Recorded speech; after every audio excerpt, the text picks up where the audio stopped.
Welcome back to another Purpose Served podcast episode. I'm your host, Darrell Wingfield. We are just going to have the audio version of the podcast today. Having technical difficulties with my camera, which blows, but it is what it is. I think that is very important to discuss that element of death and how pivotal that role plays in our life. Now, for me, I came real close to death a couple times. I had a couple of near death experiences. One from drowning at the beach. Another one was from a severe asthma attack that I had probably when I was like 12 years old. And that one was pretty tragic. So this was, I would want to say like 2 o'clock in the morning. I used to get real bad asthma attacks where it felt like my lungs was like literally like closing up. Well, that's exactly what's happening. But in this moment, I left my asthma medicine at my dad's house. And I was staying at my mom's house at the time. And we had to call over there so he can drop by and drop off the medicine. But in that meantime, we was looking for, inhaler or nebulizer treatment in my house, and we couldn't find any. And that's when the last resort was. Well, the last resort, I guess, would be to take me to the hospital. But, and this one was to call my dad. And I'll never forget, like, that time waiting for him. I felt like I was drawing nearer and nearer to taking my last breaths. And that was a difficult thing to like be going through. But I could also feel myself like giving in because it started to feel as though it was more so harder to like took more energy to take extra breaths than it was to like simply just let my breath just hold for a second because I was taking in way more air than the air that I was pushing out.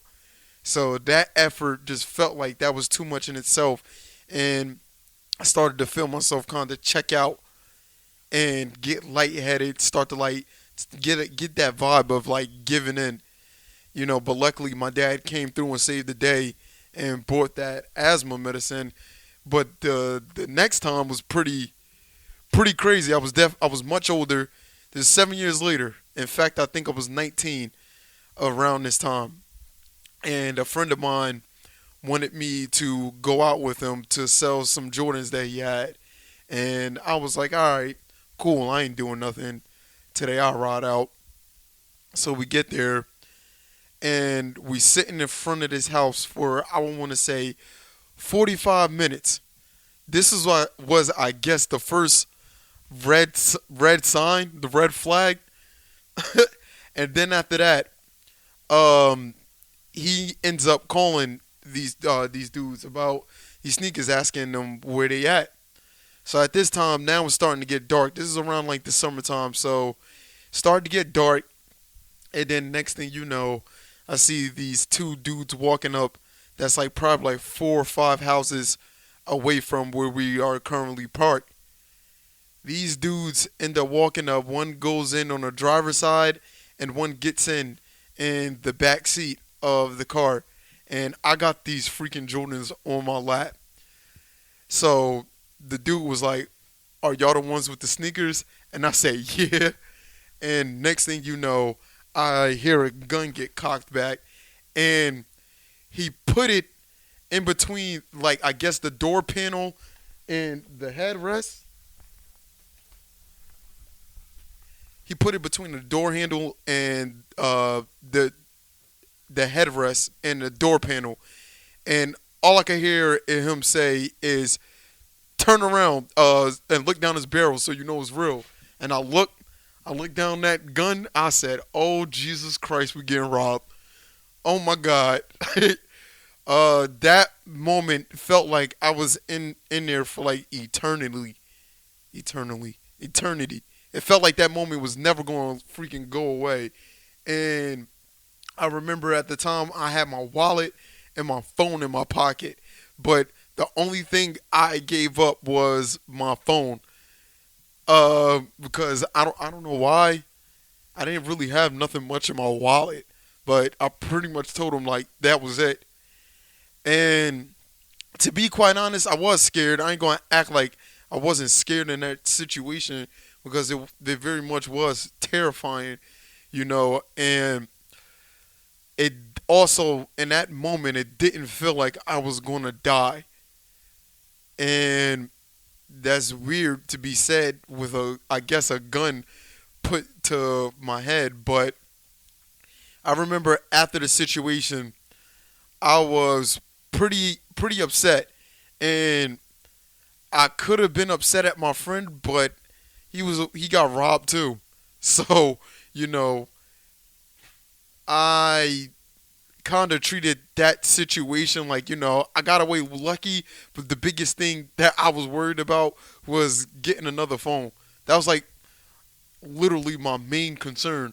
And I remember that I went to the police station to see if they can track my phone. And then they asked me to give a description of the dudes. And I was like, I don't know. I barely know what they look like. You know what I mean? But other than that, I was also the type of person, and still the con am, to be quite honest, where it was just like, I don't really know about, I guess, getting to the bottom of finding out who did this to me. My main concern was literally getting a new phone. That was like my focus, or getting my old phone. And the most recent time past that was when my brakes gave out on me earlier this year. Now, that wasn't a near-death experience, but that situation could have easily went sour due to the fact that I decided to drive on the highway, multiple highways, in fact, without having any brakes. I couldn't stop at all. And the reason why I'm bringing up this is to show that we all are riding a fine line between life and death, crossing over to the other side. And how important it is to not take these moments and these days for granted, which we sometimes can due to the fact of us being in autopilot with just life in general. And this can cause literally many, many things, you know what I mean, without us not realizing, that we're mortal at the end of the day. So much time goes by, and then we realize that time time went by pretty fast. Like, for me, I think about that when I think about how long ago I graduated high school compared to when I was in school, how long it felt like school freaking lasted. That shit felt like it lasted eternity. And now it seems like it flew freaking by. And also, understanding our mortality in a way gives us a realm to create something that's going to last longer than us. And I guess that's why we procreate, we have kids, we have families, and that's why we want to pursue certain ventures and pursue certain arts, or, you know, go after the passions that we have. Because in a way, it's like a sixth sense of us knowing that these things is going to live past us, because we know that we have our own expiration date. Every last one of us do. And it's sometimes even weird for me to think about, you know, with my parents, my brothers and sisters, my loved ones, that there's going to come a point in time when they're no longer here no more, you know, and also treating them with the utmost respect in that regard, knowing that that is the case, you know. And death is, I would want to say, our biggest fear when it's all said and done. Nobody wants to die, but that's the unavoidable. That's the inevitable. We go towards that no matter what. In fact, that's everybody's finish line.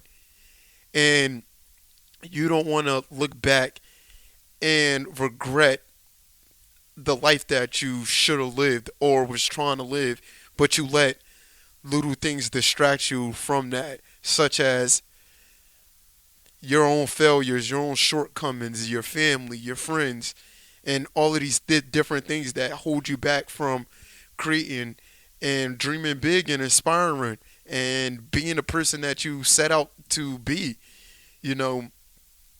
And I guess it's difficult to look at in that lens, after you come from a, like, I guess, a near death experience, to understand that that was almost you getting out of here, And I look now with, I guess, with how much death is surrounding us, with the coronavirus going about, and also there's a people that's, I guess, in my vicinity or circle, that lost their lives due to, drug overdoses, suicide, and stuff like that, which is like very, very, very serious stuff, you know, and also that it comes with a consequence of the pressure that simply comes with living this life on the day-to-day basis. You need a support system to get you through this, you know, and also not necessarily, this is something that I preach on here constantly, is taking life too serious, which is something that, due to the regrets that I haven't had in the past, that I started taking life way too serious, more than I should be, due to the fact of me feeling as though I had too much fun. And that's been currently my challenge as of late, is I, in a weird way, kind of feel bad when,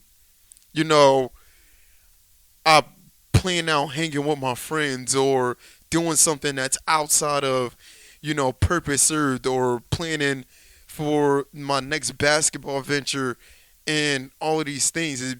It's in a weird way where I tricked myself to thinking that this is something that I should be full-fledged doing all the time. And if you guys are, not new to this podcast, with the way that I think and the way that I do things and the way that I operate, you guys can see how easily that could come about with me, due to the fact of me always preaching doing things wholeheartedly and doing things to the best of your ability all the time. But that leads to burnout, and I suffer from burnout a lot. And it's something that I didn't realize until, I would want to say, last year. I think the beginning of last year. Last year I was doing a lot. I was playing for the Delaware Snipers. I was doing this podcast. I'm also was trying to plan out how can I expand Purpose Served as a brand slash business. And also, I was working a full-time job. I was I was starting to get stressed out, but I was, downplaying that stress with the task that I simply had to do every day. Upload a podcast every week. I gotta go to practice 2 to 3 times a week. I got games on the weekends. I got work Monday through Friday. So every single day, it felt like there was something that I could be doing. There was a need for me.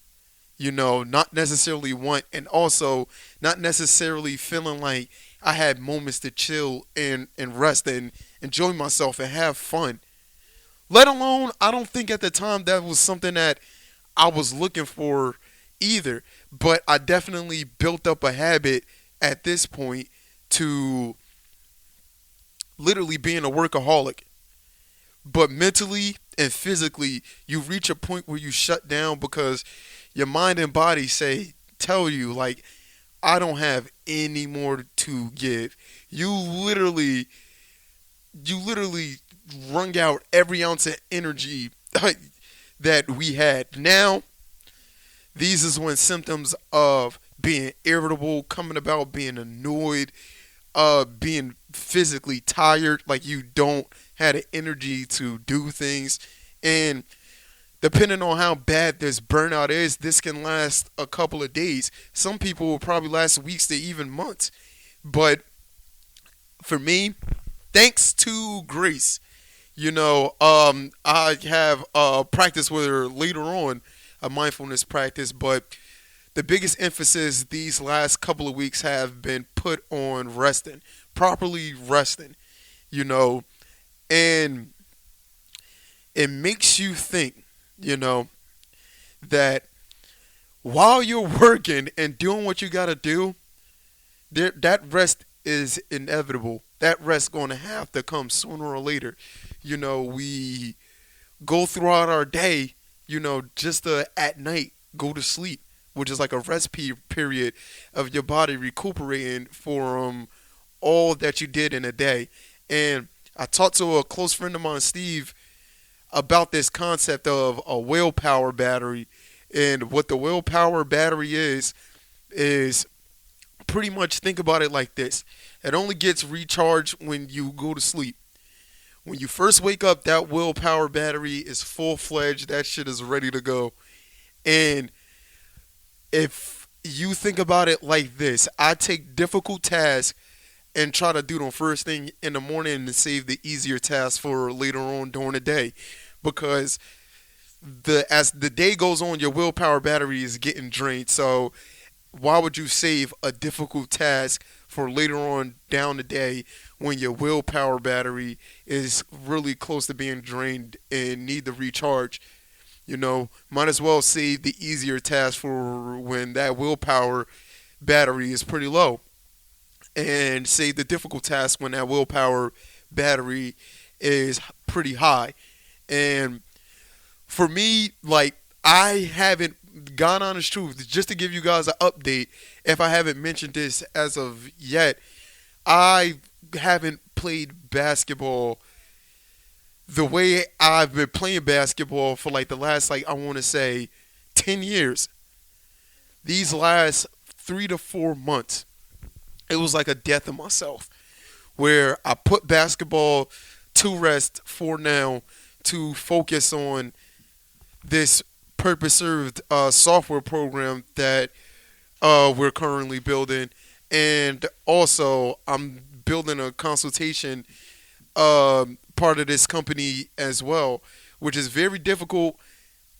And this is stuff that is all new to me and things that I have to learn, but I'm treating it as a skill that I must acquire, which is going to go hand in hand with the purpose-served software program, with setting the goal and developing that goal. I mean, developing your skills through that ultimate goal that you have. So stay tuned for that.